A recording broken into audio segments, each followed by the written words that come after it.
انس ابن مالک رضی اللہ تعالیٰ عنہ روایت کرتے ہیں سیدنا فاروق اعظم رضی اللہ تعالیٰ عنہ تلوار لے کے گھر سے نکلے. راستے میں کسی نے پوچھا کہاں جا رہے ہو عمر؟ وہ کہتے ہیں ارید ان اقتل محمدًا، میرا ارادہ ہے کہ میں محمد صلی اللہ علیہ وسلم کو جا کے قتل کر دوں، کیونکہ لوگ ہمارے آبائی دین کو چھوڑ کر اس کی ملت اور اس کے دین میں داخل ہو رہے ہیں، ہمارا دین مٹ رہا ہے. پوچھنے والے نے پوچھا کہ آپ نے گھر کی بھی خبر لی ہے؟ تمہاری بہن اور بہنوئی بھی اس محمد کے دین میں داخل ہو چکے ہیں صلی اللہ علیہ وآلہ وسلم. تلوار کے ساتھ واپس پلٹ گئے. گھر میں داخل ہوئے، کھڑکی کے قریب آواز سنی، آواز آ رہی تھی. دیکھا تو ان کی بہن سورہ طٰہٰ کی تلاوت کر رہی ہے. آگے بڑھے، اپنے بہنوئی پر حملہ آور ہوئے، وہ بھی مسلمان ہو چکے تھے.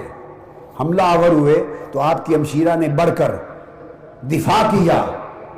ہمشیرہ کا چہرہ زخمی ہو گیا، خون بہنے لگا. ہمشیرہ نے اتنا جملہ بولا، بھائی عمر تو نے بڑا غضب کیا. اس جملے نے دل کی کایا بدل دی. اور پوچھا یہ کیا پڑھ رہے تھے؟ مجھے بھی دو میں پڑھوں. انہوں نے کہا نہیں، تمہارا جسم پاک نہیں ہے، غسل کرو، وضو کرو. پھر تھماتی ہیں قرآن کے اوراق. غسل کیا، وضو کیا، اس کے بعد سورہ طٰہٰ پڑھی. جب اس آیت کریمہ پر پہنچے اننی انا اللہ لا الہ الا انا فاعبدنی واقم الصلاۃ لذکری، جب اس آیت کریمہ پر پہنچے دل کی کایا پلٹ گئی، ارادہ بدل گیا. توبہ نے جنم لے لیا تو کہنے لگے اپنی ہمشیرہ کو اور بہنوئی کو مجھے بھی محمد کے پاس لے چلو. یہ ایک روایت ہے جو انس ابن مالک رضی اللہ تعالیٰ عنہ سے مروی اور زیادہ معتبر اور مستند روایت ہے. ان کے ساتھ گئے. اور دوسری روایت ہے کہ وہ ڈائریکٹ آقا کی بارگاہ میں تلوار کے ساتھ چلے گئے. کسی صحابی نے دیکھا تو آقا علیہ السلام کو اطلاع کی، یا رسول اللہ عمر تلوار لے کے آ رہا ہے. فرمایا دیکھتے ہیں ارادہ کیا ہے، کیونکہ میں نے جو رب سے مانگا تھا کہ عمر ابن الخطاب یا عمر ابن شام دو میں سے ایک عمر دے دے مولا. عمر داخل ہو گئے، تلوار ہاتھ میں ہے. آقا نے پوچھا عمر کس ارادے سے آئے ہو؟ بس نگاہ جو چہرے مصطفیٰ پہ پڑی، سوال کا جواب دینے کی سکت نہ رہی. تلوار ہاتھ سے گر گئی، تلوار ہاتھ سے گر گئی.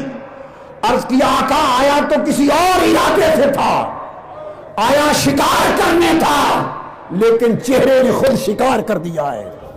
تائب ہو کر قدموں پہ گر پڑے. حضور نے کلمہ پڑھا لیا.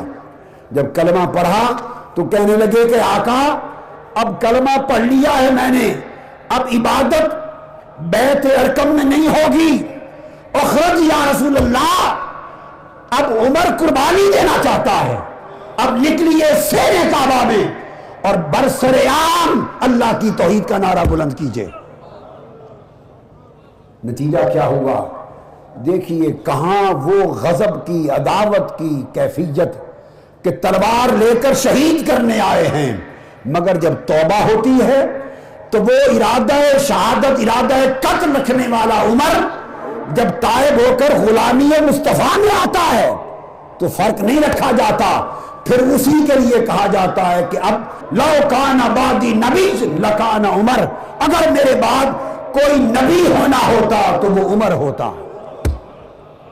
اور پھر فرمایا جاتا ہے الشیطان یفر من ظل عمر، شیطان عمر کے سائے سے بھاگتا ہے.